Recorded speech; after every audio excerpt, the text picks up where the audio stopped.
May be I try to speak louder. जोर से बोलने का प्रयास करता हूँ तो फिर आवाज आएगी। कुछ सिस्टम में कुछ प्रॉब्लम है प्रभु जी। आप तेज बोल रहे हैं but somehow it's not taking that मैं much loud. ऑडियो सेटिंग एक बार चेक करता हूँ। ठीक है, एक मिनट।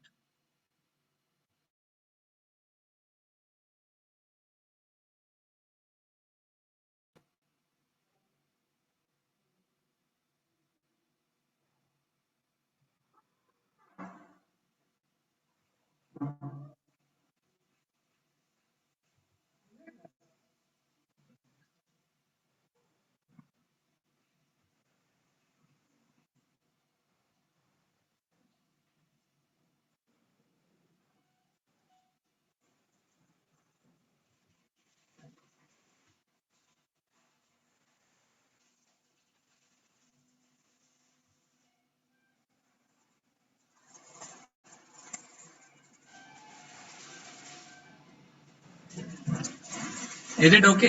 Any change now? अभी कुछ चेंज हुआ? Yeah, हुआ है प्रभु जी। मैंने कुछ सेटिंग में थोड़ा चेंज किया था। ठीक है, तो विल कंटिन्यू। ऐसे मटेरियल वर्ल्ड में सब कुछ परफेक्ट नहीं होता है, तो कहीं ना कहीं कुछ ना कुछ हमारा श्रवणम कीर्तनम चलना चाहिए, ये इंपॉर्टेंट है। जी प्रभु जी। तो बेसिकली आज हम एक कैलाश नाम के व्यक्ति हैं, उनका स्टोरी डिस्कस करेंगे। उनसे बहुत कुछ लेसन सीखने को मिलते हैं। उसका इस टॉपिक का एक और टाइटल है coming out of comfort zone. Comfort zone मतलब एक कंफर्ट जोन को क्या कहेंगे हिंदी में? कंफर्ट मतलब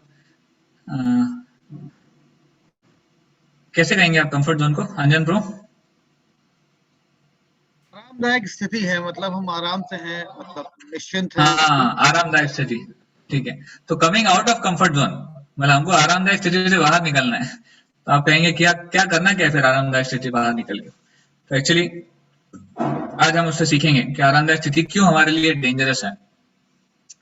ठीक, हम लोग प्रेयर से शुरू करते हैं। ओम अज्ञानतिमिरन्धस्य ज्ञानाञ्जनशलाकया चक्षुरुन्मिलितं येन तस्मै श्रीगुरवे नमः। श्रीचैतन्यमनोभीष्टं स्थापितं येन भूतले स्वयं रूपः कदा मह्यं ददाति स्वपदान्तिकम्। वन्देऽहं श्रीगुरोः श्रीयुतापदकमलं श्रीगुरून् वैष्णवांश्च श्रीरूपं साग्रजातं सहगणा रघुनाथान्वितं तं सजीवम् साद्वैतं सावधूतं परिजनसहितं कृष्णचैतन्यदेवं श्रीराधा कृष्णपादान् सहगणा ललिता श्रीविशाखान्वितांश्च नमो विष्णुपादाय कृष्णपृष्ठाय भूतले श्रीमते भक्तिवेदान्त स्वामिन् इति नामिने। नमस्ते सारस्वते देवे गौरवाणी प्रचारिणे निर्विशेष शून्यवादी पाश्चात्य देशतारिणे। नमो महावदन्याय कृष्ण प्रेम प्रदायते कृष्णाय कृष्ण चैतन्य नाम्ने गौरत्विषे नमः। हे कृष्णा करुणा सिंधु दीनबंधो जगत्पते गोपेश गोपिका कांत श्री राधा कांत नमोस्तुते। तप्त कांचन गौरांगी श्री राधे वृंदावनेश्वरी वृषभानुसुते देवी प्रणमामि हरिप्रिये। वाञ्छाकल्पतरुभ्यश्च कृपा सिन्धुभ्य एव च पतितानां पावनेभ्यो वैष्णवेभ्यो नमो नमः। जय श्री कृष्ण चैतन्य प्रभु नित्यानंद श्री अद्वैत गदाधर शिवासादि गौर भक्त वृंद। हरे कृष्ण कृष्ण कृष्ण हरे हरे, हरे राम राम राम हरे हरे।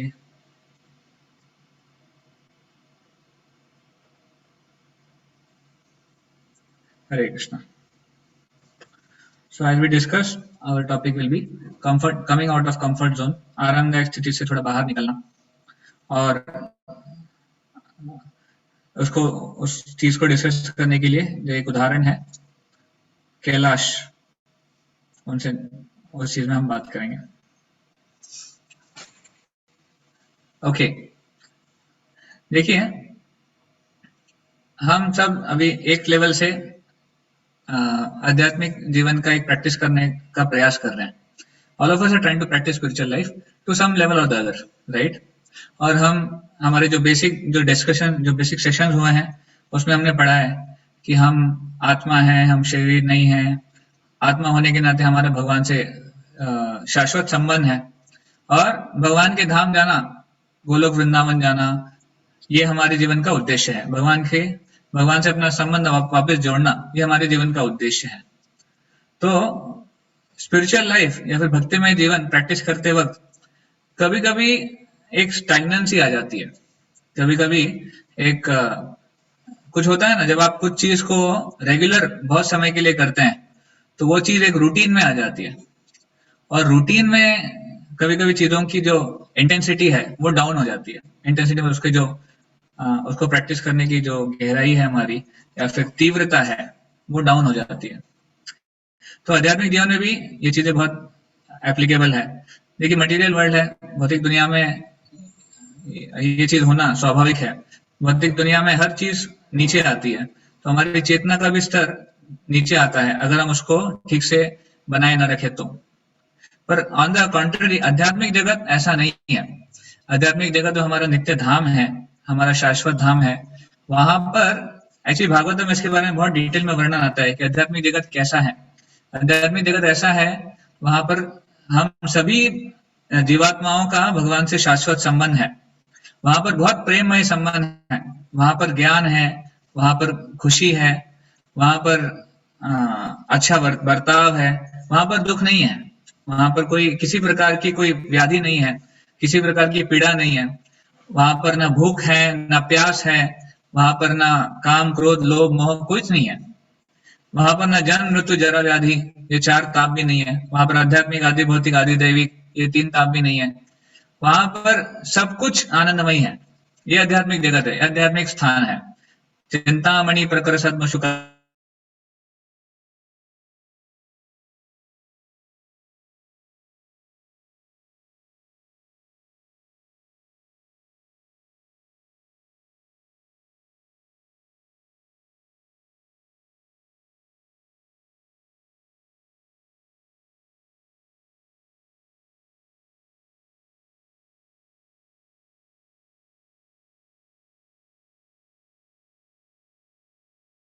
वहां के जो फूल है वो बहुत ही सुगंधित है।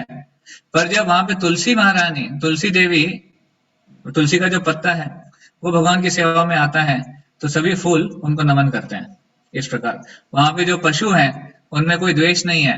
वहां पे शेर भी है तो वो भी दूध पीते हैं और सबसे मिलजुल के रहते हैं। तो इस प्रकार का वो जगत है, इस प्रकार का वो धाम है।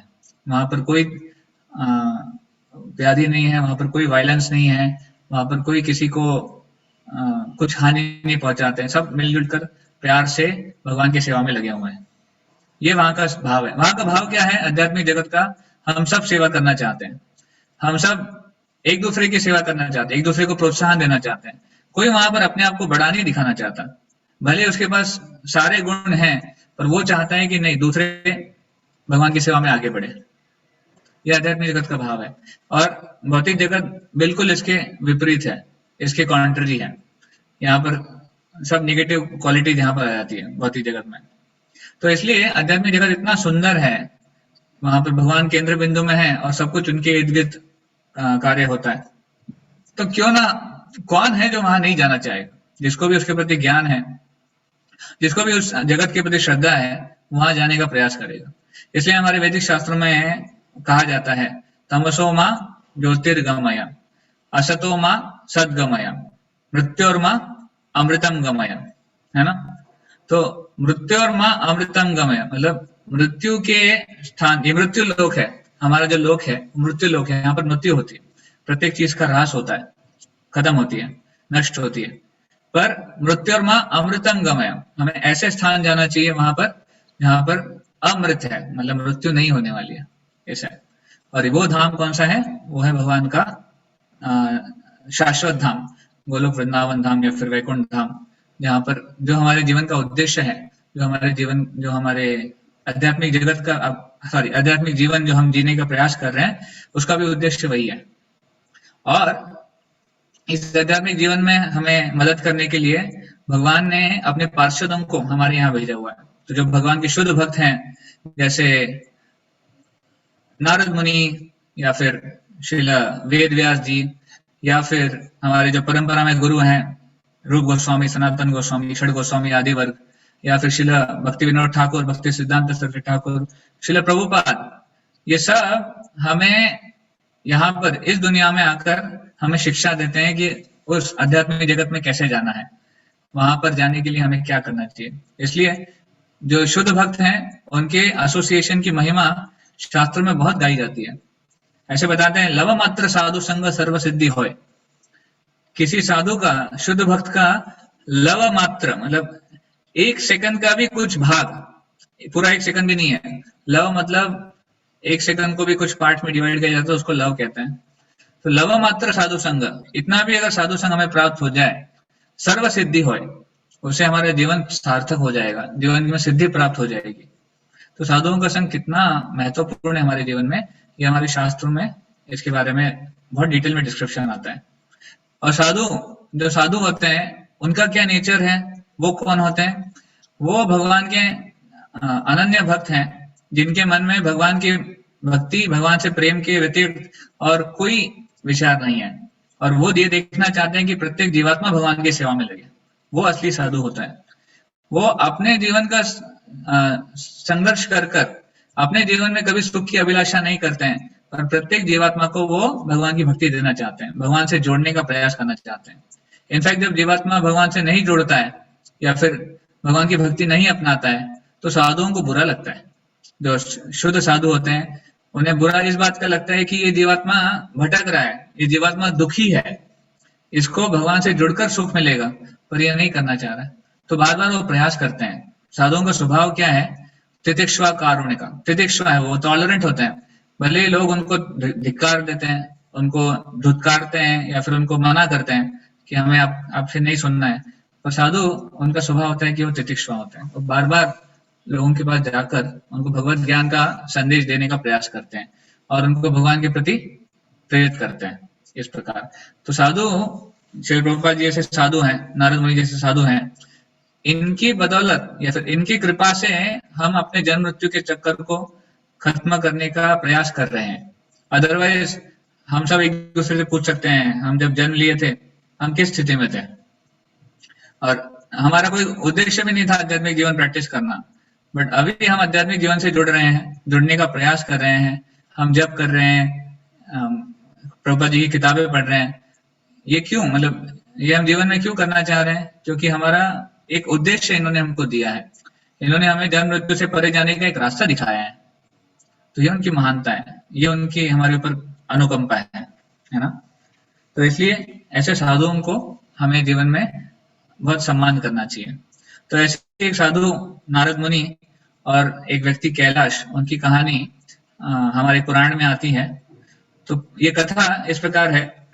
एक बार एक व्यक्ति थे जिनका नाम था कैलाश, और वो अपने घर से बहुत आसक्त थे, जो कि प्राय प्रत्येक व्यक्ति आज की दुनिया में हम देखते हैं इसी प्रकार होते हैं। तो कैलाश का मेन फोकस था, मेरे घर में सब कुछ ठीक ठाक रहे, मेरे घर में सब कुछ अच्छा रहे, निरोगी रहे, घर में धन हो, घर में सुविधाएं हो। और उसका समय कैसे बीतता था? काम करना या फिर टीवी देखना, फिल्में जाना, न्यूज़पेपर पढ़ना, अखबार पढ़ना, दोस्तों के साथ वीकेंड्स पे बाहर जाना। ऑफ ये स्टोरी पुराणों में आती है, पुराणों में अलग प्रकार से, हम इसको थोड़ा मॉडर्न कॉन्टेक्स्ट में बता रहे हैं। तो कैलाश का नेचर ऐसा था, he was into a normal materialistic house hold life. दोस्तों के साथ वीकेंड में बाहर जाना, पिकनिक करना, हॉलीडे जाना, विदेश जाना, यहाँ वहां जाना, ये सब कैलाश की आदतें थी, और इसी में अपना समय व्यतीत करते थे।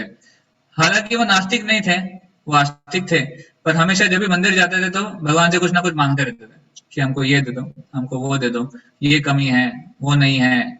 उनके घर में भी जो मंदिर था, लक्ष्मी जी का चित्र था, लक्ष्मी जी जिसके हाथ से सोने के सिक्के टपक रहे हैं इस प्रकार, और वो रोज उनको अगरबत्ती घुमाते थे, पूजा करते थे।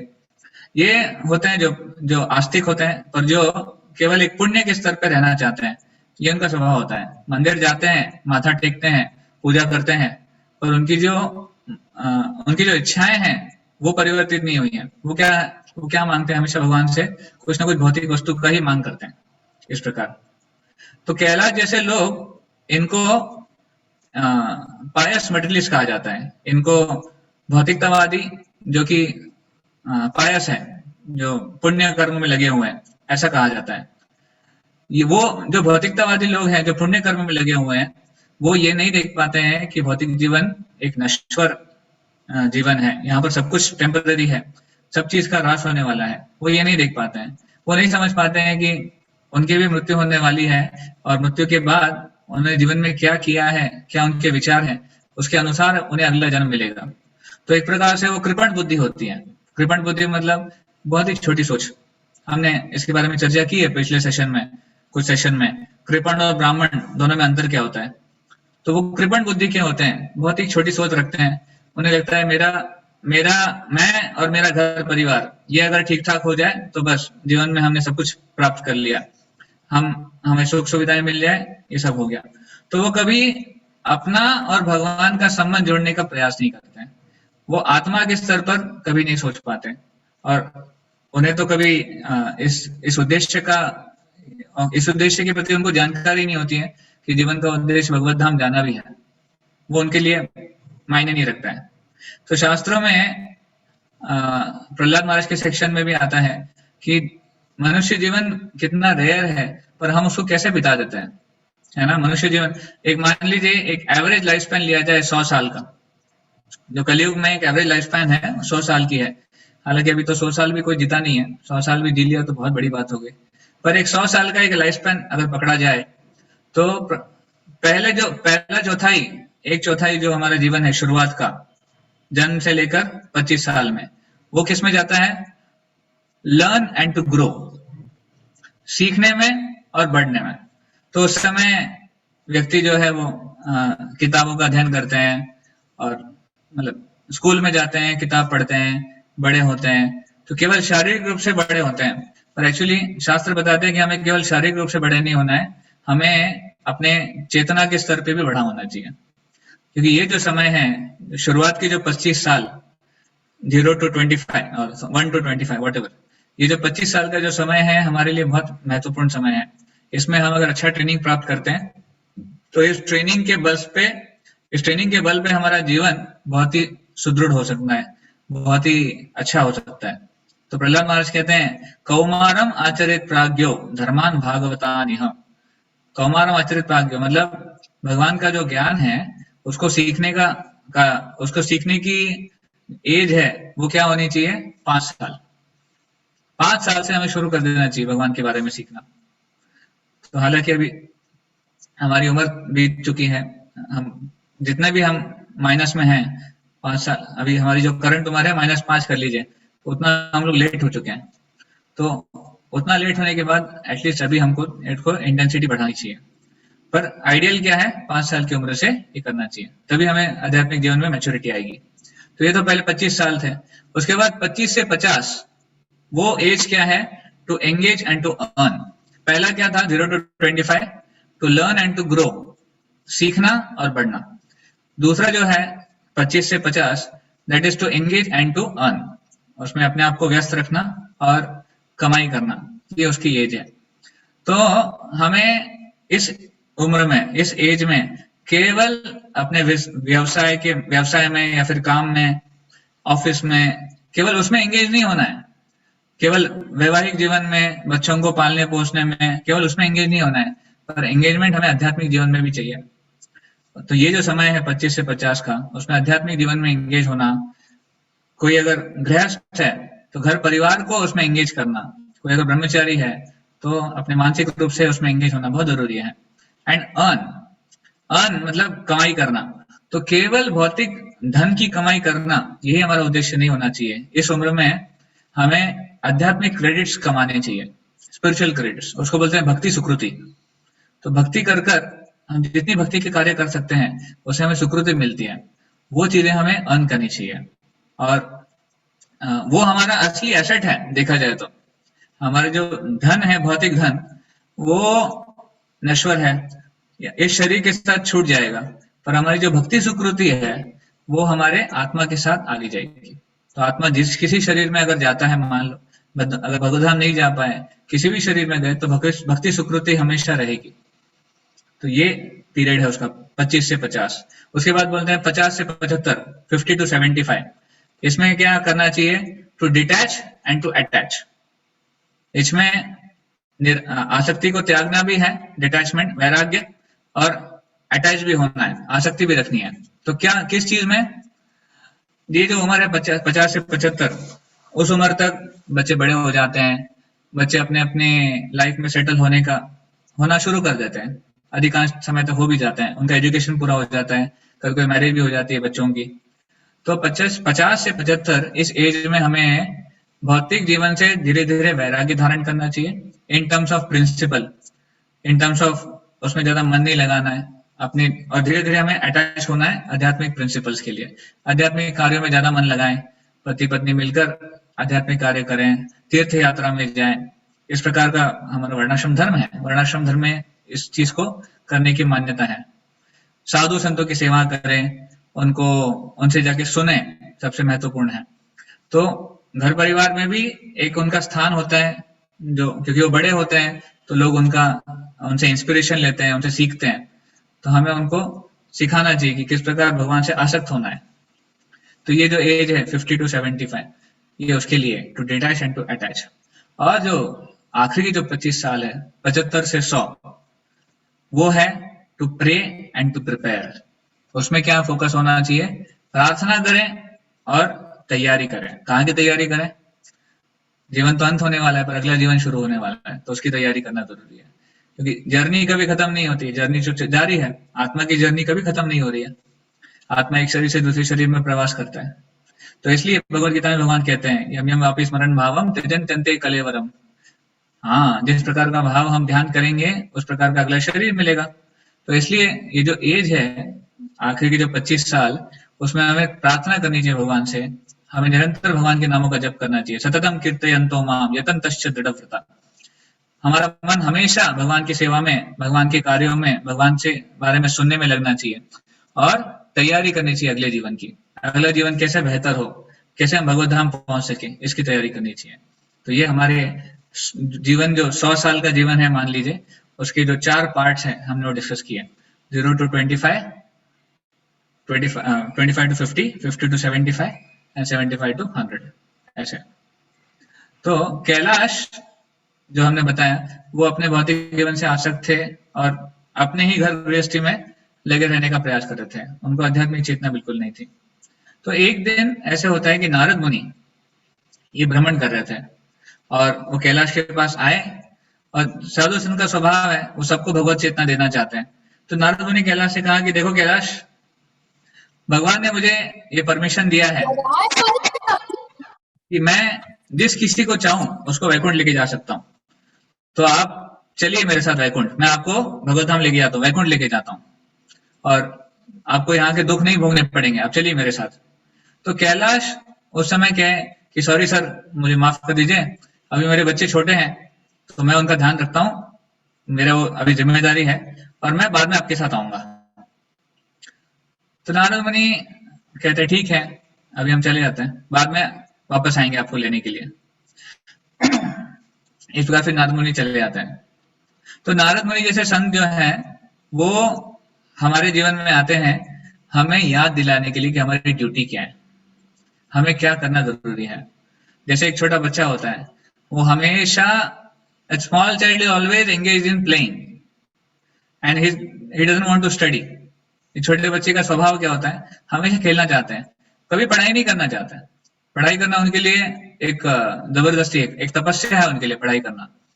तो उसी तरह भौतिक दुनिया में जो बद्ध जीवात्माएं हैं वो हमेशा अपने जीवन भर क्या करना चाहते हैं? यहाँ वहां दौड़कर खेलना चाहते हैं, ये करना है, वो करना है, ये काम करना है, वो करना है, पर कभी आध्यात्मिक जो शिक्षाएं हैं उसके प्रति अपना मन नहीं लगाना चाहते। वो उनके लिए तपस्या बन जाती है इस प्रकार। तो इसलिए जो भौतिकतावादी लोग हैं उनको छोटे बच्चों से कंपेयर किया गया है, छोटे बच्चों के समान उनको देखा गया है, हमेशा खेलने कूदने में लगे हुए हैं, हमेशा इधर उधर करने में लगे हुए हैं, पर जो मेन शिक्षाएं हैं जीवन की उसको नहीं लेना चाहते। वो जीवन बिता देते हैं, प्रभुपाद जी कहते हैं, कुत्ते बिल्लियों की तरह। प्रभुपाद जी जबरदस्त जानबूझकर इस प्रकार अवहेलना करते थे कि मनुष्य जीवन ये कुत्ते बिल्लियों की तरह रहने के लिए नहीं है। ये कुत्ते और बिल्ली भी अपना जीवन बिताते हैं, वो भी पारिवारिक जीवन बिताते हैं, वो भी कामकाज करते हैं, वो भी बच्चे पैदा करते हैं, बड़ा करते हैं, सब कुछ करते हैं।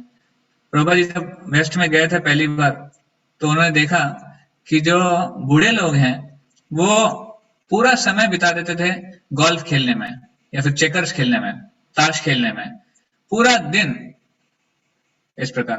पर उन्हें गीता भागवत कहने के लिए आप बुलाइए, आमंत्रित कीजिए, कीर्तन के लिए आमंत्रित कीजिए, नहीं आएंगे, उसके लिए टाइम नहीं है। ताश खेलना है, गोल्फ खेलना है, इसके लिए समय है।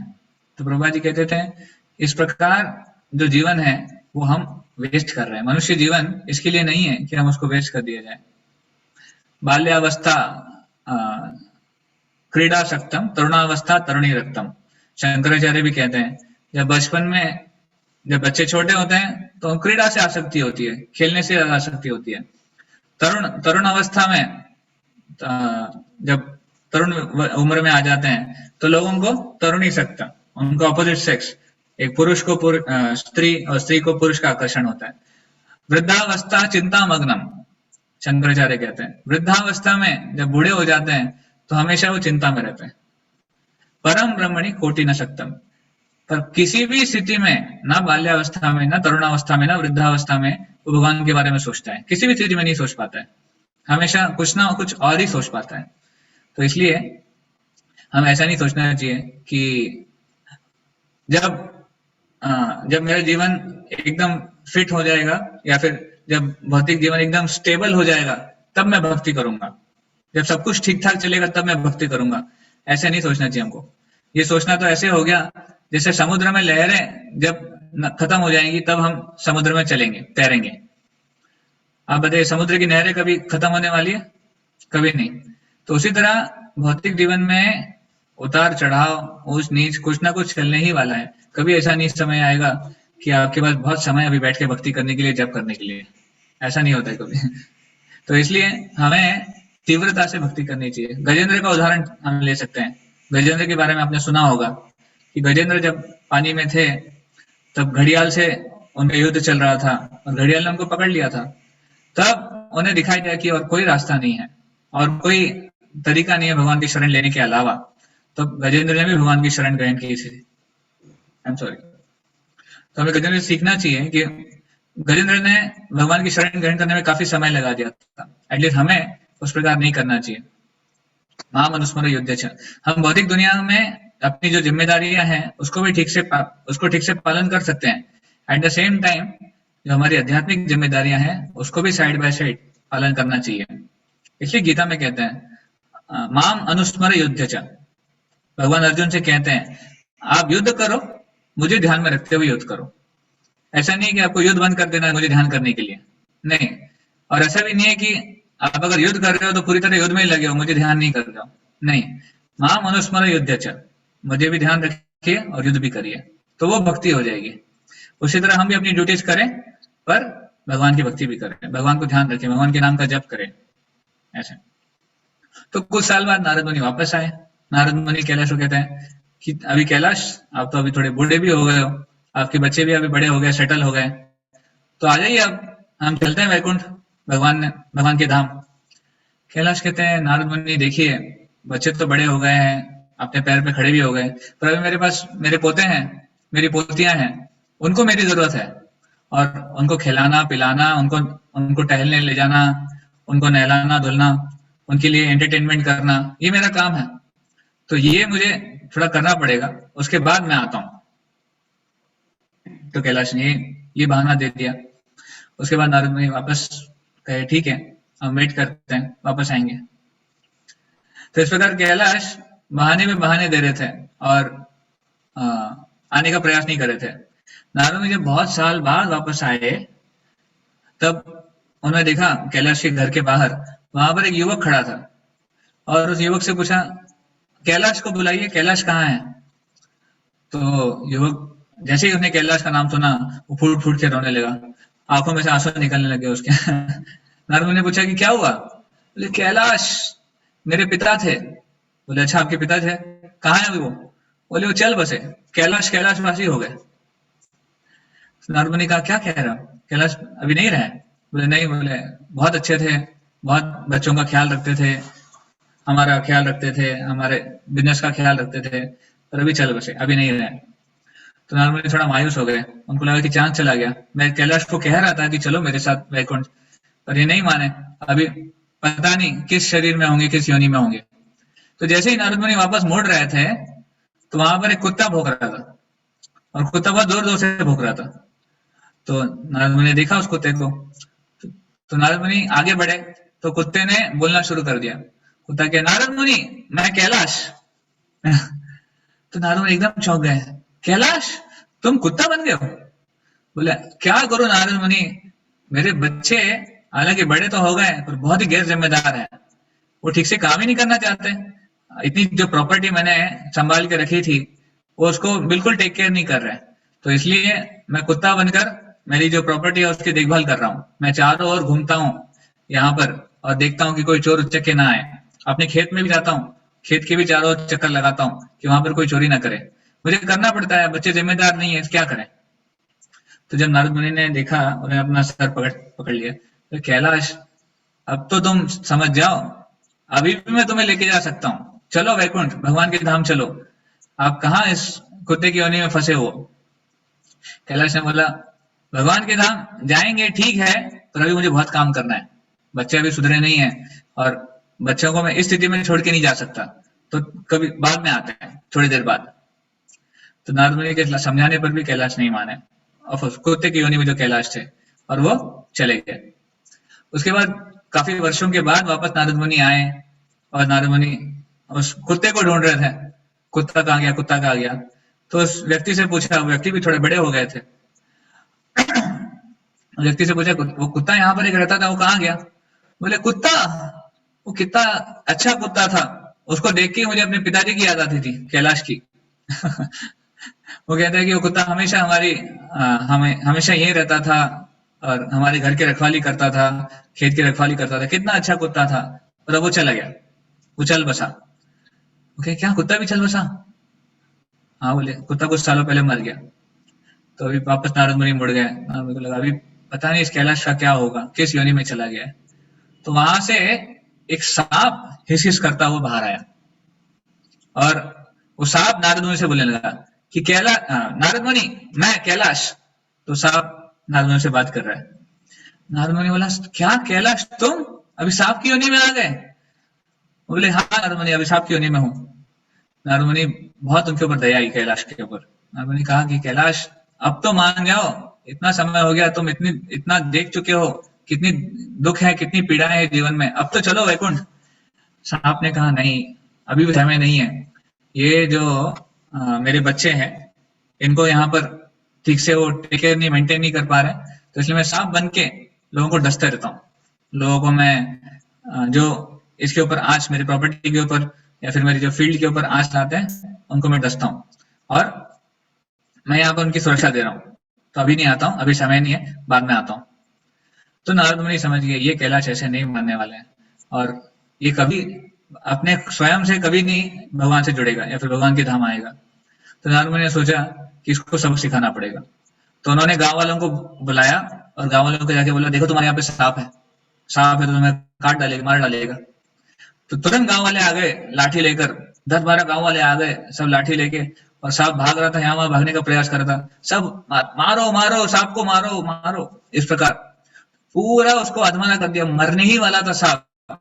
उतने में नारद मुनि कहा ठीक है ठीक है ठीक है, मर गया, अभी तुम चले जाओ, अभी कुछ नहीं करेगा। तो नारद मुनि जब कैलाश ने देखा कि जिनके लिए वो सब कुछ कर रहे थे उन्होंने उनको मारा, उनके अपने बच्चों ने उनको मारा, तो कैलाश कहते नारद मुनि से कि हे नारद मुनि मुझे माफ कर दीजिए, मैं अभी समझ गया हूँ जिनके लिए मैंने ये सब किया, पहले मनुष्य की योनि में था, फिर कुत्ते की योनि में था, अभी सांप की योनि में भी था, इनके लिए था, मुझे कोई वैल्यू नहीं है, तो अब आप मुझे लेके जाइए। तो उस समय उसने नारद मुनि को देखते हुए, मतलब नारद मुनि का स्मरण करते हुए अपना शरीर त्यागा, और क्योंकि उन्होंने एक शुद्ध भक्त का शरीर स्मरण किया था, तो उनको भगवत धाम नारद मुनि लेके गए। ऐसे तो इस प्रकार ये कैलाश की जो स्टोरी आती है पुराणों में कि कैसे कैलाश अपने जीवन में भगवत धाम जाना अवॉइड कर रहे थे या फिर भगवान को समर्पण करना अवॉइड कर रहे थे, लेथार्जिक थे, आलसी थे आध्यात्मिक जीवन के लिए, उनको आध्यात्मिक जीवन शुरू करने की इच्छा नहीं हो पा रही थी। इसलिए जो मैंने स्टार्टिंग में बताया आपको topic, coming out of comfort zone, आरामदायक स्थिति से बाहर पड़ना। कैलाश बहुत ही आरामदायक स्थिति में थे, उन्हें लग रहा था कि बस हो ही जाएगा, बस ये चीजें थोड़ी ठीक हो जाए हम भक्ति कर लेंगे। वो अपने आप को भक्ति में तीव्रता नहीं प्राप्त करने दे रहे थे, और फिर नारद मुनि ने उनके जीवन में हस्तक्षेप कर कर फाइनली उन्हें तीव्र होने के लिए प्रयास किया, मजबूर किया।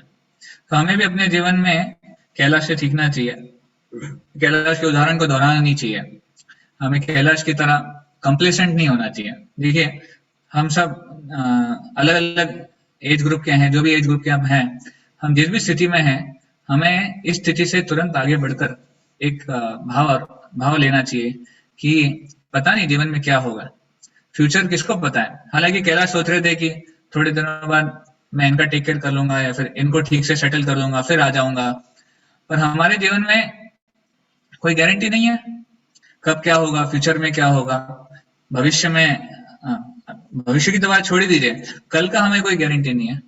तो हम कैसे आध्यात्मिक जीवन में कंप्लेसेंट रह सकते हैं? हम कैसे सोच सकते हैं कि चलो 6 महीने बाद, साल भर बाद हम अच्छे से करेंगे, भक्ति अच्छे से करेंगे, जब अच्छे से करेंगे? नहीं, जो करना है हमें आज करना है, क्योंकि आज नहीं करेंगे तो कभी नहीं कर पाएंगे, है ना। बोलते हैं कल करे सो आज कर, आज करे सो अब, पल में परलय हो जाएगी, बहुरी करेगा कब। तो परलय कभी भी हो जाएगी। Time and tide wait for no man, एक कहावत है। समय और लहरें किसी के लिए नहीं रुकती। तो कब किस स्थिति में हम पड़ जाएंगे? जब कोविड-19 जब आया था, किसी को नहीं पता था कि ऐसा भयंकर महामारी आने वाली है, और अचानक सब कुछ रुक गया था, अचानक सब कुछ एकदम स्टैंड स्टिल हो गया था। कितने लोगों को झटका लगा था उस समय, क्यों? क्योंकि हमने एक्सपेक्ट नहीं किया था। तो मटेरियल वर्ल्ड, भौतिक दुनिया, प्रभुपाद जी कहते हैं ये ऐसे दुखों से भरा हुआ है, उसका आगार है। तो मटेरियल वर्ल्ड में रहते हुए अगर हम दुख एक्सपेक्ट नहीं करेंगे तो फिर हम मूर्ख हैं एक प्रकार से। हमको हमेशा एक्सपेक्ट करना चाहिए कि भौतिक दुनिया में कुछ ना कुछ संकट आएंगे, कुछ ना कुछ पीड़ाएं हमेशा आएगी। अब देखिए जो कानपुर में रहने वाले हैं, हम जान रहे हैं कि आजकल एक वायरस कानपुर में बहुत फैल रहा है, जीका वायरस। तो कोविड-19 थोड़ा शांत होने ही जा रहा था कि अभी जीका आ गया। अब जीका के बाद पता नहीं और क्या आएगा, थर्ड वेव आएगी, पता नहीं और कोई नया वायरस आएगा। पदम पदम यत विपदाम, हर स्टेप पे कोई ना कोई डेंजर है, हमेशा कुछ ना कुछ व्याधि लगी रहेगी।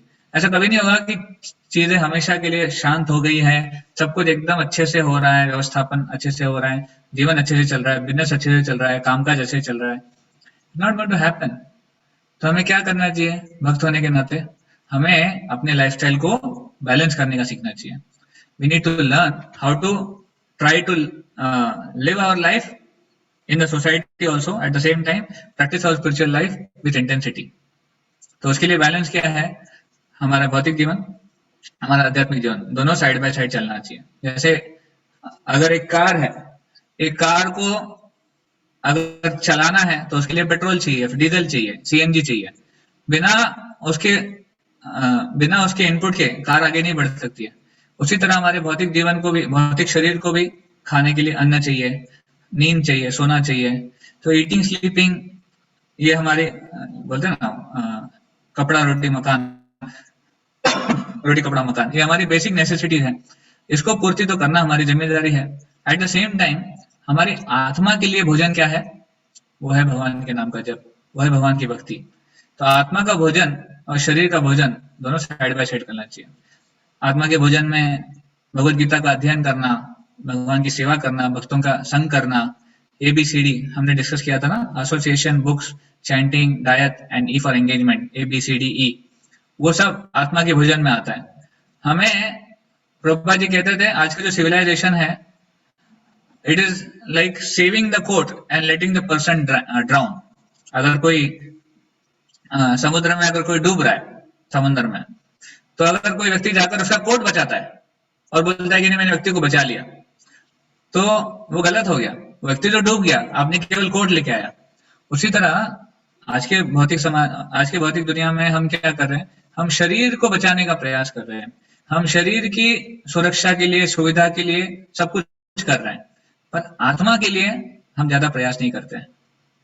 तो शरीर तो केवल एक कोट के समान है, पर आत्मा जो बॉडी है, जो एक्चुअली जीवित है, उसके समान है, उदाहरण में देखा जाए तो इसलिए हमने एक उदाहरण देखा था, आपको याद होगा डीवाईएस में, कि एक पिंजरा है और पिंजरे में पक्षी है। तो अगर कोई व्यक्ति अगर पिंजरे की बहुत अच्छे से देखभाल करता है, उसको हमेशा टाइम टू टाइम पॉलिश करते हैं, उसको हमेशा नया रखते हैं, साफ सफाई करते हैं, धोते हैं, पर अंदर के पक्षी को, अंदर के जो पंछी है, उसको खिलाना भूल जाते हैं, तो इवेंचुअली क्या होगा, वो पक्षी मर जाएगा और उस पिंजरे का वैल्यू ही नहीं रहेगा, वो पिंजरा यूजलेस बन जाएगा। अभी खाली खाली पिंजरा कोई फायदा है? पिंजरे में जब तक पक्षी हैं तब उस पिंजरे का कोई फायदा है। तो उसी तरह हम अगर केवल शरीर का देखभाल करें, शरीर को सुविधाएं दें, पर अगर आत्मा के कोई ख्याल नहीं रखें, आत्मा की नेसेसिटीज उसको ना दें, तो फिर हमारे जो आत्मा है आध्यात्मिक रूप से नष्ट हो जाएगी। इसलिए हमें दोनों का बैलेंस करना बहुत जरूरी है। और दूसरा चीज बहुत इंपॉर्टेंट है कि आसक्ति भी रखनी है, पर रिस्पॉन्सिबल भी रहना है। Material attachment and responsible life, they both have to go hand in hand. अब कैसे? बेसिकली देखिए, आध्यात्मिक जीवन में क्या होता है, आध्यात्मिक जीवन नहीं, एक नॉर्मल जीवन में प्रहलाद महाराज हमें बताते हैं कि एक मनुष्य जब छोटा होता है या फिर जब एक लर्निंग फेज में होता है, तो वो सूखी लकड़ी अपना, I am sorry, there is a green bamboo and there is a dry bamboo. तो एक ग्रीन बैम्बू मतलब जो गीली लकड़ी है उसकी तरह होता है। तो जब बैम्बू ग्रीन होता है तो वो मुड़ सकता है, उसको मोड़ा जा सकता है, और जब वो सूख जाता है, ड्राई बैम्बू बन जाता है, तो वो नहीं मुड़ता है। उसी तरह जब हम अपने आध्यात्मिक जीवन की शुरुआत में हैं, हम सीख सकते हैं। हालांकि बचपन की जो अवस्था है बहुत अच्छी है सीखने के लिए, पर हम मान लीजिए बचपन की अवस्था में ना हो, हम बड़े हो गए, पर अभी भी हम सीख सकते हैं। और जितना हम शुरुआत में हम जितना सीखेंगे, हम ग्रीन बांस की तरह, ग्रीन बैम्बू की तरह अपने आप को मोल्ड कर सकते हैं, अपने आप को उसमें ढाल सकते हैं। पर कुछ समय बीतने के बाद जब हम बड़े हो जाएंगे, जब वृद्ध हो जाएंगे, उस समय अपने आप को मोल्ड कर पाना बहुत मुश्किल है। तो जो सूखा हुआ बैम्बू होता है, ड्राई बैम्बू, वो टूट जाता है पर मुड़ता नहीं है। तो हम भी उसी प्रकार हो जाएंगे। तो इसलिए हमें शुरुआत के दिनों में जितना प्रयास हो सकता है उतना अपने आप को मोल्ड करना चाहिए, अपने आप को आध्यात्मिक जीवन से ढालना चाहिए। जो स्पिरिचुअल नेसेसिटीज हैं, भगवान की जो इंस्ट्रक्शंस हैं, उसके हिसाब से अपने आप को ढालना चाहिए। Otherwise it's very difficult in the old age. कोई कहता है, कोई सोचता है हम बूढ़े होने के बाद भक्ति करेंगे ना, गीता भागवत तो किसके लिए, बूढ़े लोगों के लिए, रिटायरमेंट होने के बाद हम देखा जाएगा। तो ये बहुत ही गलत सोच है, इतना आसान नहीं है। क्योंकि बूढ़े होने के बाद व्यक्ति ड्राई बैम्बू की तरह हो जाता है, सूखा बैम्बू, वो नहीं मोड़ लो पाता है। कितना भी आप प्रयास कर लीजिए, उसकी विचार धारणा नहीं बदल पाती है, बहुत मुश्किल हो जाता है। एक नरसिंह पुराण में एक कथा आती है कि कुछ एक बाप था जिसका बिजनेस था, उनके बच्चे थे, बच्चे बड़े हो गए थे, बिजनेस देखने लग गए थे, पर पिताजी अभी भी बिजनेस को छोड़ नहीं पा रहे थे। वो बिजनेस में अपना हस्तक्षेप करते थे, इंटरफियर करते रहते थे, और बच्चों को बिल्कुल पसंद नहीं आता था। बच्चों को लगता था कि अरे हमको फ्रीडम दे दो, अभी हम बड़े हो गए, हम काबिल हो गए। तो वो चाहते थे कि पिताजी में थोड़ा वैराग्य उत्पन्न हो, थोड़ा सा डिटैचमेंट आए, ताकि पिताजी छोड़े और हमें जिम्मेदारी लेने दे। तो उन्होंने एक पंडित को रखा और पंडित को बोला इनको साफ शिक्षा दो, थोड़ा सा वैराग्य दिलवाओ। तो पंडित उनको तीर्थ यात्रा पे लेके गए। तीर्थ यात्रा पे देखकर अलग अलग स्थानों में गए, पंडित ने उनको सारी कथाएं सुनाई भगवान के बारे में। फाइनली वो एक बार वाराणसी में गए। वाराणसी में एक मणिकर्णिका घाट है। मणिकर्णिका घाट बहुत फेमस है, जहाँ पर लोग वहां पर अंत्य संस्कार के लिए आते हैं, वहां पर जो शव है उनको जलाए जाते हैं। तो जब वो पंडित उनको वहां ले गए, वहां जाकर ये बूढ़ा आदमी एकाएक रोने लग गए, आंखों में से आंसू आने लगे, रोने लगे। तो पंडित को लगा क्या बात है, मतलब इतने दिन का जो हमारा तीर्थ यात्रा था वो सक्सेसफुल हो रहा है, इनमें कुछ वैराग्य उत्पन्न हो रहा है। तो पंडित जी ने पूछा क्या हुआ आपको? वो बोले मैंने अपना जीवन बर्बाद कर दिया। बूढ़ा आदमी कहता है मैंने अपना जीवन बर्बाद कर दिया, मैंने अपना जीवन वेस्ट कर दिया। पंडित जी को अच्छा लगा अंदर से, पर उन्होंने और पूछा आपको क्या लगता है, आपने क्या वेस्ट कर दिया? तो बूढ़ा आदमी कहता है अरे मैंने जीवन भर कपड़े का बिजनेस किया, पर अभी यहाँ आके मैं देख रहा हूँ कि लकड़ी का बिजनेस ज्यादा अच्छा होता, क्योंकि लकड़ी प्रत्येक के लिए जरूरी है, सबको मरना है और सबको यहीं आना है, तो लकड़ी का बिजनेस कितना अच्छा चलता मेरा। तो मैं कपड़े का बिजनेस करके गलती कर दी। तो इस प्रकार जो पंडित ने अपने सर पे हाथ फोड़ लिया। तो जो बूढ़े होते हैं, जो कुछ समय बिताने के बाद भौतिक जीवन में अपने जो कॉन्सेप्ट, अपने जो स्क्रिप्ट्स है उसको बदलना बहुत मुश्किल हो जाता है।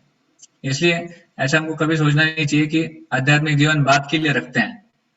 बाद की तो कोई गारंटी नहीं है पहली बात, और अगर जी भी गए तो भी भक्ति करेंगे इसकी कोई गारंटी नहीं है, कोई भरोसा नहीं है ऐसा। तो इसलिए हमको भक्ति को तीव्रता से लेना चाहिए, सीरियसली लेना चाहिए। तो कोई अगर पुण्य कर्म में लगे हुए हैं, कुछ लोग हैं जो पुण्य कर्म का कुछ लोग होते हैं जो नास्तिक होते हैं, और कुछ होते हैं जो पुण्य कर्म करते हैं और पुण्य कर्म में ही अटके रहते हैं। वो कहते हैं कि ये पुण्य करना ही हमारे जीवन के लिए सब कुछ है। तो ऐसे ही एक बार नारद मुनि कलयुग के प्रभाव को देखकर बहुत दुखी थे और उन्होंने भगवान से बात की कि अरे कलयुग में मतलब इतना मुश्किल हो रहा है भगवत धाम जाना, तो कैसे लोग आएंगे आपके पास। तो भगवान ने कहा कि ठीक है, आप जाइए, जिसको लेके आना चाहिए लेके आइए।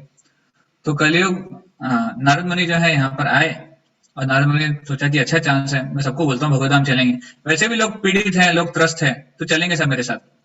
तो नारद मुनि जिसको भी जाके पूछ रहे थे कि चलो वैकुंठ चलो, चलो वैकुंठ चलो, हर कोई मना कर रहा था। कोई भी नारद मुनि से ये नहीं कहता कि चलो हम चलते हैं, हर कोई कह रहा था कि ठीक है बाद में देखते हैं, कैलाश की तरह। या फिर कोई कह रहा था अब मेरे बच्चों की शादी नहीं हुई है, बेटी को सेटल करना है, बेटे का जॉब नहीं है, पोते हैं, पोते पोती हैं, उनको देखना है, आने वाले हैं पड़ पोतियां, उनको भी देखना है, उनको देखे बिना हम कैसे जा सकते हैं, मेरे बच्चे अभी अब्रॉड में हैं, उनको बच्चों को खिलाना पिलाना मेरी जिम्मेदारी है, उनको एंटरटेन करना। बहुत ऐसे बहाने दे रहे थे। एक व्यक्ति उनको कहा कि ठीक है नारद मुनि चलते हैं। नारद मुनि खुश हो गए, कोई तो मिला कलयुग में वापस भगवत धाम जाने के लिए। तो नारद मुनि कहा चलो चलो ठीक है। बोले थोड़ा सामान पैक कर लो। बोले नहीं, सामान पैक करने की जरूरत नहीं, वहां जाकर सब कुछ मिल जाएगा। बोले अच्छा ठीक है, रिटर्न टिकट कब का है? व्यक्ति पूछता है नारद मुनि से, वापस कब आने वाले हम लोग? नारद मुनि बोले अरे वैकुंठ जा रहे हैं, कहीं घूमने नहीं जा रहे हैं, वापस नहीं आने वाले हैं, क्या जरूरत है वापस आने की, यद गतवान विवर्तन्ते। तो वैकुंठ, वो आदमी जैसे ही सुना वापस नहीं आने वाले, सॉरी सॉरी सॉरी सॉरी, फिर मैं नहीं आ सकता, माफ कर दीजिए, मुझे बहुत कुछ काम करना है। तो इस प्रकार नारद मुनि को कोई मिला नहीं जाने के लिए। तो कहने का मतलब इस कथा से हम सुनते हैं कि कैसे लोग आध्यात्मिक जीवन को सीरियसली न लेने के लिए बहुत सारे अनेक कारण देते हैं, और सो कॉल्ड अपने आप को धार्मिक दिखाने का प्रयास करते हैं। इसलिए हमें सो कॉल्ड धार्मिकता नहीं दिखानी चाहिए, हमें सीरियसली धर्म का पालन करना चाहिए और जीवन के उद्देश्य को बहुत अच्छे से प्राप्त करने का प्रयास करना चाहिए, सीरियसली होकर। तो एट द सेम टाइम कोई अगर कहता है कि नहीं, अगर कैलाश चले जाते नारद मुनि के साथ तो गलत नहीं होता क्या? कैलाश की भी जिम्मेदारियां हैं, कैलाश भी एक गृहस्थ है, तो उनकी भी जिम्मेदारियां हैं, तो रिस्पॉन्सिबल रहना ये भी तो सही बात है। तो नो प्रॉब्लम, रिस्पॉन्सिबल रहना बहुत जरूरी है, अपनी ड्यूटीज के प्रति रिस्पॉन्सिबिलिटी ये बहुत अच्छी है। एट द सेम टाइम अपनी ड्यूटी के साथ आध्यात्मिक ड्यूटी की रिस्पॉन्सिबिलिटी हमें रखना चाहिए। इसलिए कहते हैं ना, भगवान को जीवन के सेंटर में रखना चाहिए। तो अगर जीवन के सेंटर में भगवान है और उसके इर्द गिर्द हमारा बाकी सब कुछ है, हमारा व्यवसाय है, हमारा परिवार है, हमारी जो भी आनंद, हमारा जो भी आनंद है, हमारा जो भी सुख है, उसको भगवान के इर्द गिर्द अगर हम रखेंगे तो वो पूर्णतया वो कंप्लीट होगा। It will not be incomplete, it will not be material. तो इसलिए God should be in the centre of our life and we should try to revolve our life centred on service to God.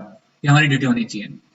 तो एक बार हमने पिछली बार बताया था आपको, एक हमारी हॉरिजॉन्टल ड्यूटी होती है जो समाज के प्रति, परिवार के प्रति, देश के प्रति, और एक हमारी वर्टिकल ड्यूटी होती है भगवान के प्रति। तो ये जो हॉरिजॉन्टल ड्यूटी है ये शरीर से संबंधित है, और जो वर्टिकल ड्यूटी है ये आत्मा से संबंधित है। तो हमें दोनों चीजों को अच्छे से निभाना चाहिए, हम हॉरिजॉन्टल ड्यूटीज भी और हमारी वर्टिकल ड्यूटीज भी। तो दोनों को बैलेंस कर सकते हैं वो लोग जीवन में सुखी हो सकते हैं। अगर बैलेंस नहीं कर सकते हैं, जैसे एक बोटमैन होता है, नाव चलाने वाला नाविक, वो दोनों साइड को बैलेंस करके रखता है, नहीं तो बोट फिर एक साइड में चली जाएगी तो डूब जाएगी, उसको नहीं चाहिए। जब कभी हम नाव में बैठते हैं तो वजन के हिसाब से वो व्यक्ति भी लोगों को यहाँ वहां करता है कि नहीं, नाव यहाँ पे ज्यादा जा रही है तो दूसरी साइड में लोग ज्यादा बैठ जाओ, या फिर वजन यहाँ से शिफ्ट कर दो। दोनों साइड का बैलेंस जरूरी है, तभी बोट ठीक से पानी के ऊपर चल पाती है। उसी तरह हम जीवन में आध्यात्मिक जीवन भौतिक जीवन दोनों का बैलेंस जरूरी है, तभी हमारी जो आध्यात्मिक जीवन की बोट है वो ठीक से चल पाएगी और हम डेस्टिनेशन तक पहुंच पाएंगे। Otherwise will miss the train, will miss the chance to go back to God. हम सब कुछ कर लेंगे पर भगवत धाम नहीं जा पाएंगे, और भगवत धाम नहीं गए तो ठीक है वापस पुनर्जन्म, पुनरपि जननम पुनरपि मरणम पुनरपि जननी जठरे शयनम। तो कभी जब हम सफर करते हैं ना, ट्रैवल करते हैं, तो ट्रैवल में बहुत सारे इंटरमीडिएट स्टॉप भी आते हैं। कभी आप मान लीजिए यहाँ पे दिल्ली जा रहे हैं, फिर वृंदावन जा रहे हैं, बीच में आगरा आता है, इटावा आता है, आगरा आता है, वगैरह वगैरह। तो कोई अगर सोचता है चलो मुझे यहाँ पे कुछ खाना पीना है, तो अगर हम केवल भौतिक आकर्षण से आसक्त हो जाते हैं उस स्टॉप के, तो फिर हम ट्रेन से उतर जाएंगे और ट्रेन छूट जाएगी। तो हमें क्या करना है, जो भी आ रहा है ट्रेन में लो, ट्रेन में बैठे हुए खाते रहो, ट्रेन को मत छोड़ो, ट्रेन को नहीं छोड़ना है। उसी प्रकार आध्यात्मिक जीवन का ट्रेन हमने पकड़ा है, यहाँ पर जो हमें सुविधाएं मिल सकती है उसको ग्रहण करो। सुविधाओं के लिए आध्यात्मिक जीवन के ट्रेन से उतरकर बाहर जाने की जरूरत नहीं है। ट्रेन के अंदर जो सुविधाएं मिल पाएगी उसको हम ग्रहण करें, पर डेस्टिनेशन पे पहुंचना जरूरी है, वो हमारा उद्देश्य है। नहीं तो फिर ट्रेन छूट जाएगी, और ट्रेन छूट गई तो हमारा चांस चला जाएगा। There is no other second train. तो इस प्रकार हम कैलाश के जीवन से ये सब शिक्षाएं सीखने का प्रयास करते हैं। हमें कंफर्ट जोन से बाहर निकलना है, एक आरामदायक स्थिति में जहां हम जीने का प्रयास कर रहे हैं उससे बाहर निकलकर हमें तीव्रता से भक्ति करने का प्रयास करना है, ताकि हम अपना जो उद्देश्य उसको प्राप्त कर सके। हरे कृष्णा। तो अगर किसी को कोई प्रश्न है या फिर कमेंट है तो आप पूछ सकते हैं, या तो फिर लास्ट में हम कुछ अनाउंसमेंट्स करेंगे।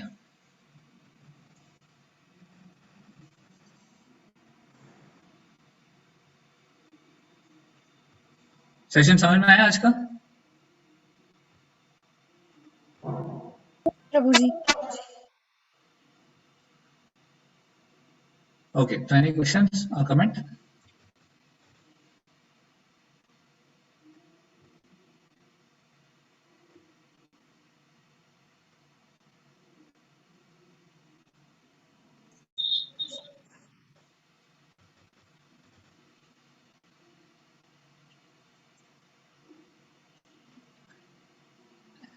Was it too heavy to digest?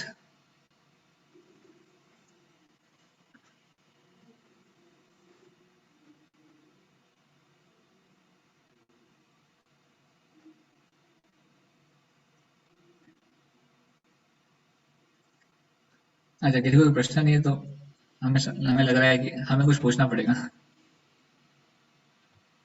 अच्छा, तो कौन बताएगा, मैंने शुरुआत में वैकुंठ के बारे में कुछ वर्णन किया था कि वैकुंठ कैसा है, या फिर भगवान का जो धाम है वो कैसा है?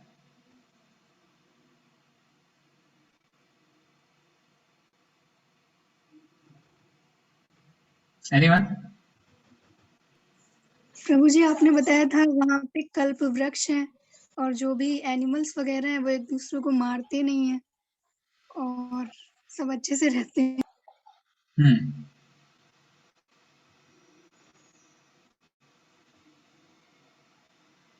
ओके, और कोई डिटेल में, विस्तार में? सही बताया आपने।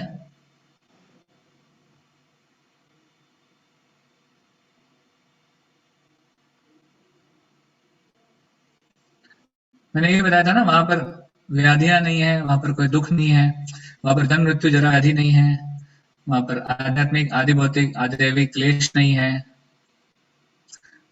वहां पर सब कुछ सब हर कोई एक दूसरे की सेवा करने का प्रयास कर रहे हैं।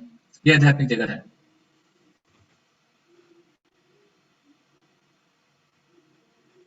Yes, opposition of material world, this spiritual world. Okay, चलो। साधु, जो साधु के बारे में मैंने शुरुआत में डिस्क्राइब किया था, साधु क्या देखकर उनको बुरा लगता है? जो साधु लोग होते हैं, साधु संत, वो क्या देखते हैं उनको बुरा लगता है? प्रभु जी वो ये देखते हैं कि जीवात्मा मतलब भगवान से नहीं जुड़ रही है और ये मटेरियल वर्ड से बहुत अटैच हो रही है, और उनके कहने पे भी वो मतलब उनको समझाते हैं तब भी वो नहीं समझते हैं, वो मतलब ये मटेरियल वर्ड में ही अटैच रहते हैं। ओके, ये देखिए उनको दुख होता है। उनको बुरा लग, हाँ दुख होता है। Okay, thank you.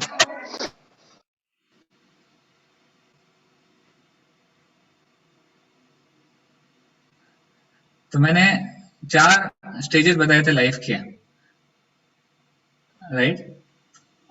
एक तो पहले 25 साल तक, 5 से 25, फिर 25 से 50, 50 से 75 और फिर 75 से 100। इन चारों स्टेजेस में क्या क्या करना चाहिए, किस स्टेज में क्या करना चाहिए?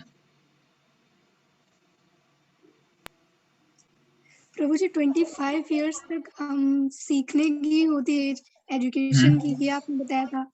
और 25 से 50 तक जो हमारा बिजनेस वगैरह है उसका है, और शादी वगैरह जो होती है वो है। फिर 50 से लेके आपने बताया है कि हमें थोड़ा सा अटैचमेंट मतलब मटेरियल वर्ड से कम करना चाहिए और भगवान पे ज़्यादा ध्यान देना चाहिए। और जो लास्ट स्टेज है 75 to 100, तो उस पे प्रे टू मतलब जानने की तैयारी और प्रे एंड प्रिपेयर, या गुड। तो 5 से 25 में जो हमने बताया था, सीखना है और बढ़ना है, मतलब to learn and to grow. पर उसमें क्या क्या सीखना चाहिए? केवल हमारे जो कॉलेज स्कूल के जो सब्जेक्ट्स है, maths, science, physics, chemistry, history, geography, वही सीखना चाहिए कि और क्या सीखना चाहिए? प्रभु जी भगवान भक्ति, मतलब 5 साल के बाद हमें भगवान की भक्ति और भगवान से अटैच होना चाहिए, मतलब दैट आल्सो जो वी शुड भी स्टार्ट लर्निंग, है ना। Yeah. और मतलब भगवान को सेंटर मान के ही हमें मतलब चीजें करनी चाहिए, मतलब स्टार्ट मतलब एटलीस्ट ये सीखना स्टार्ट करना चाहिए। Correct, we should. हमें केवल मटेरियल सब्जेक्ट्स को ही नहीं, वो तो सीखना ही है, एट द सेम टाइम हमें स्पिरिचुअल लाइफ के बारे में भी सीखना शुरू करना चाहिए। और जो 25 से 50 जो हमने डिस्कस किया था कि उसमें हमें अर्न करना है और अपने आप को एंगेज रखना है। तो क्या क्या कमाई करना है? केवल पैसे कमाई करने हैं कि और भी कुछ कमाना है? नहीं, हमें प्रभु जी स्पिरिचुअल नॉलेज गेन करनी चाहिए, और मतलब मनी तो होता नहीं है, वो तो मनी से भी बढ़कर होता है, तो हमें स्पिरिचुअल क्रेडिट्स मैं बताया नॉलेज ही, था, हाँ it should be a spiritual credit. और ये स्पिरिचुअल क्रेडिट जो है हमारे लिए ये रियल करेंसी है, ये हमारा रियल वेल्थ है, असली वेल्थ है। जी प्रभु जी। So that should be done. And of course 50 to 75 में we have to detach and attach. हमें भौतिक जीवन से थोड़ा वैराग्य धारण करना चाहिए और आध्यात्मिक जीवन में आसक्ति बढ़ानी चाहिए। 75 to 100 में to pray and to prepare, correct. तो ये होना चाहिए हमारा। तो कैलाश के केस में कैलाश ने पहले मनुष्य जीवन लिया, उसके बाद में कुत्ते का जन्म लिया, उसके बाद में सांप का जन्म लिया, और फाइनली नारद मुनि को उन्हें जबरदस्ती करना पड़ा भगवधाम आने के लिए। ये उनकी अनुकंपा थी, एक्चुअली नारद मुनि की कृपा थी कि वो उनको भगवधाम लेके जाने के लिए तैयार थे ऐसे। तो फिर हमने देखा कि लाइफस्टाइल को बैलेंस कैसे करना चाहिए। तो बैलेंसिंग में क्या क्या आता है, बैलेंसिंग में क्या क्या करना चाहिए हमको? प्रभु जी सबसे पहले बैलेंसिंग में तो हमें भगवान को सेंटर में रख के काम करना चाहिए। जैसे भगवान ने गीता में कहा था अर्जुन से कि आप मेरे लिए युद्ध करो, आप हर चीज मेरे लिए ही करो, मतलब जो भी आप अपना कर्म करो वो मुझे सौंपो, मतलब मेरे लिए ही करो, और उससे मतलब जुड़ो मत, मतलब अटैच मत हो, ना उसके फल से ना किसी चीज से। तो हमें भी यही करना चाहिए। तो और मतलब जब हम ये करेंगे तो हम शायद फ्री रहेंगे, जो एक्चुअली फ्रीडम होती है वो हम महसूस कर सकते हैं कि मतलब हम कर्म कर रहे हैं, क्योंकि मोस्टली हम अपने कर्म से ही बनते हैं। हमारी जो प्रॉब्लम है वो हमारे मतलब हम, हाँ क्या होता है कि हम कोई कर्म करते हैं तो अगर उसका रिजल्ट अच्छा आता है, मतलब हम पहले से इमेजिन कर लेते हैं कि हमने ये कर्म किया है तो अब तो हमें कुछ ना कुछ मिलेगा ही। हमने किया मतलब हमने किया, अपने लिए किया, तो सबसे बड़ी प्रॉब्लम तो यही है कि हमने किया, सबसे बड़ी प्रॉब्लम हमने किया, दूसरी बड़ी प्रॉब्लम कि अपने लिए किया। पहली बात तो अगर देखा जाए तो भगवान की मर्जी से तो पत्ता भी नहीं हिलता, तो हमने हमारी जो बॉडी है वो कैसे इतना काम कर सकती है। तो पहली बात तो उन्होंने करवाया, दूसरी बात ये कि हमें उनके लिए करना है। तो अगर बैलेंस हम ये में बेसिकली हम ये डिस्कस कर रहे थे कि बैलेंस में हमें हमारी मटेरियल ड्यूटीज स्पिरिचुअल ड्यूटीज दोनों को साथ में लेके चलना चाहिए, और हाँ सेंटर में भगवान को भगवान को हमेशा रखना चाहिए। तो मटेरियल ड्यूटीज से जी हमें भागना नहीं है, ऐसे भी नहीं कि हमको मटेरियल ड्यूटीज से भाग जाना है। तो एक प्रकार से ये भी गलत है, क्योंकि लोग हमें गैर जिम्मेदार सोचेंगे अगर ऐसा है तो। So we don't नहीं, have to run but from the प्रभु material जी duties. At the same time, we have to practice our spiritual duties being in the material world. तो कोई व्यवसाय, कोई जॉब कर रहे हैं, कोई बिजनेस कर रहे हैं, कोई स्टूडेंट है, कोई भी है, हमें उन सारी चीजों को भगवान से कनेक्ट करना है। So that's why this is the real knowledge of balancing. Okay, and if you do balancing like this, then definitely we'll be successful. We'll not miss the train. नहीं तो हम ट्रेन छोड़ देंगे। That's all. So that was it for today. One more thing I wanted to say was, हमें जैसे हम आज discuss किए कि हमारी प्रैक्टिस को और हमको सिंसियरली करना चाहिए, और उसको उसको इंटेंसिटी हमको बनाए रखना है। तो उसके लिए हमारा जो अभी कोर्स चल रहा है, संकल्प कैंप या पॉजिटिव थिंकर्स गेम कोर्स जो हमारा चल रहा है, उसके अंतर्गत कुछ असाइनमेंट्स हैं जो हम सबको करनी चाहिए। तो आज तक मैं उसको इम्प्लीमेंट नहीं कर पाया, उसको मैं इंट्रोड्यूस नहीं कर पाया, but I thought today I will do. I am just searching for it. एक मिनट।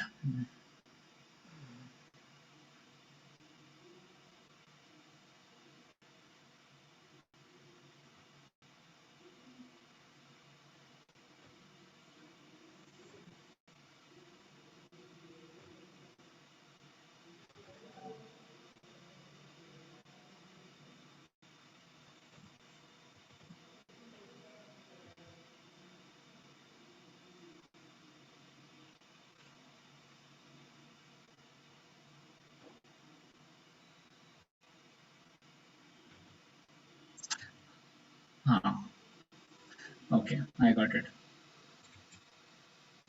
तो मैं एक आपसे शेयर कर रहा हूँ।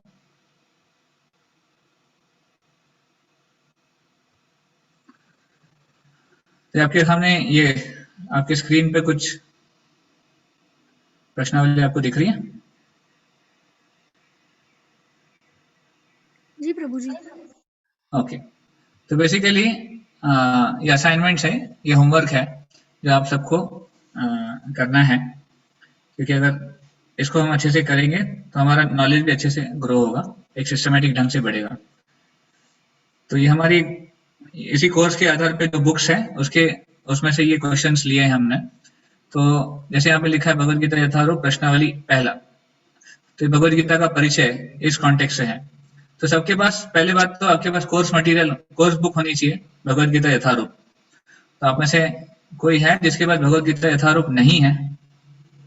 नहीं है, मतलब है तो आई थिंक काफी लोगों के पास होगा, पर नहीं है।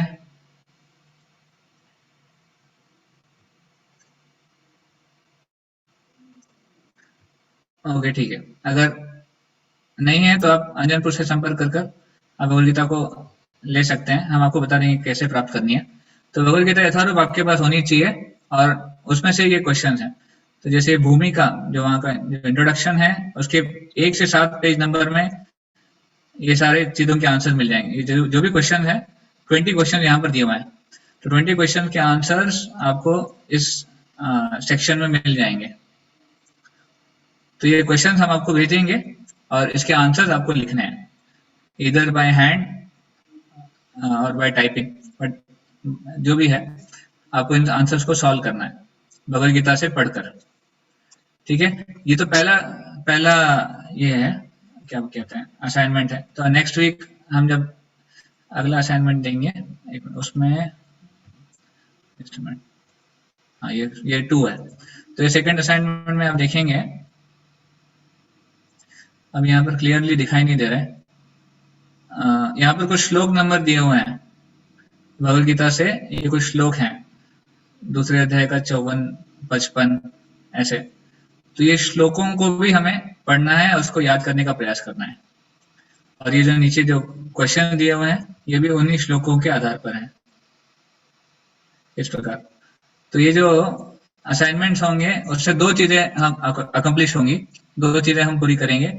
एक तो भगवद गीता पढ़ना भी हमारा ठीक से होगा सिस्टमैटिक रूप से, और जो भगवद गीता के श्लोक हैं उनको भी हम याद करेंगे। तो भगवद गीता में 700 श्लोक हैं। 700 श्लोक में से कुछ हैं जो बहुत इंपॉर्टेंट हैं, वैसे तो सभी इंपॉर्टेंट है, बट उनमें से भी 108 कुछ ऐसे श्लोक हमने आइडेंटिफाई किए हैं जो काफी इंपॉर्टेंट है।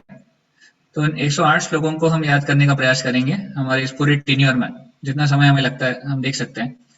पर अच्छा रहता है एक्चुअली श्लोक याद करना, श्लोक को कोट करना और उसके आधार पे अपने प्रिंसिपल्स को स्थापित करना, ये बहुत इंपॉर्टेंट है। इसलिए ये असाइनमेंट देने का पर्पज यही है कि हम श्लोक भी पढ़ें, श्लोक को भी याद करें और भगवद गीता को भी पढ़ने का एक चांस मिले। ठीक है, तो ये असाइनमेंट हम आपको भेजेंगे। आपको टाइम लाइन भी दिया जाएगा कि कितने दिनों में आपको ये आंसर सबमिट करना है, और आंसर कैसे सबमिट करना है उसके लिए भी हम आपको लिंक वगैरह देंगे, ड्राइव पे या फिर व्हाट्सएप से, जैसे भी है आप आंसर्स को सबमिट कर सकते हैं। This will give a serious outlook towards our study. हम सब पढ़ना चाहते हैं, हम सब जानना चाहते हैं, और अगर हम सीरियस हैं तो इसको अच्छे से करेंगे। ठीक है, किसी का कोई प्रश्न है अभी? सुनील प्रभु जी, आपका कुछ प्रश्न है?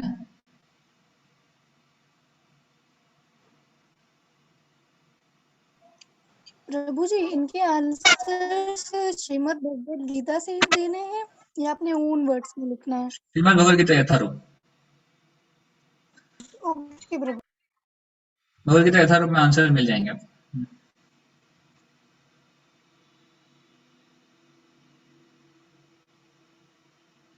और कोई?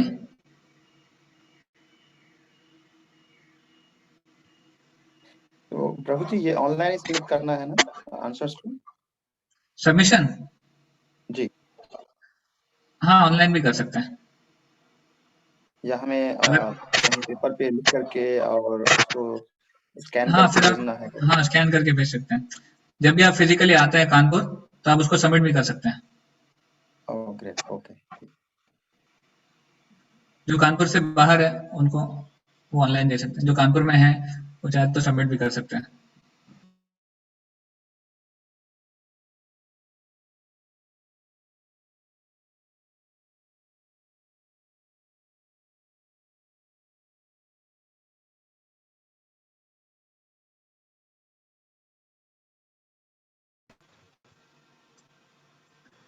Okay, all right.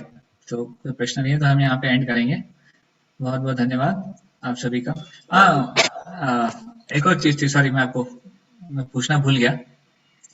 एक्चुअली ये जो हमारा कैंप अभी जो चल रहा है, संकल्प कैंप, जिसका टॉपिक हमने आज देखा, तो आइडियल तो एक फिजिकल कैंप होता है जो हम सब लोग साथ में मिलकर यहाँ पर आते हैं, मतलब एक साथ आते हैं और उस कैंप को कंडक्ट करते हैं, क्योंकि learning becomes more easy when we are in association. हम जब संघ में हैं भक्तों के तो सीखना बहुत आसान हो जाता है। हालांकि हम लोग अभी भी संघ में हैं, और ये ऑनलाइन संघ उसमें इतना फीलिंग नहीं आ पाता है जितना फिजिकली भक्तों के प्रेजेंस में आकर होता है। तो हम एक प्लान कर रहे थे कि इधर नेक्स्ट वीकेंड, नेक्स्ट संडे या फिर उससे अगला संडे, दोनों में से किसी एक संडे पे हम एक हाफ डे का एक कैंप करेंगे, specially for those who are in Kanpur. जो कानपुर में हैं उनके लिए हम आधे दिन के लिए टेम्पल और बिठूर यहाँ जाने का प्लान कर रहे हैं। तो ये हाफ डे कैंप रहेगा। इसका डिटेल्स आपको हम व्हाट्सएप ग्रुप में और इवन फिजिकली आपको कॉल कर या फिर बता देंगे। तो एक साथ में आकर कैंप करने का एक एक्सपीरियंस भी हमको मिलेगा। ठीक है, तो आप लोग तैयार हैं इस कैंप के लिए?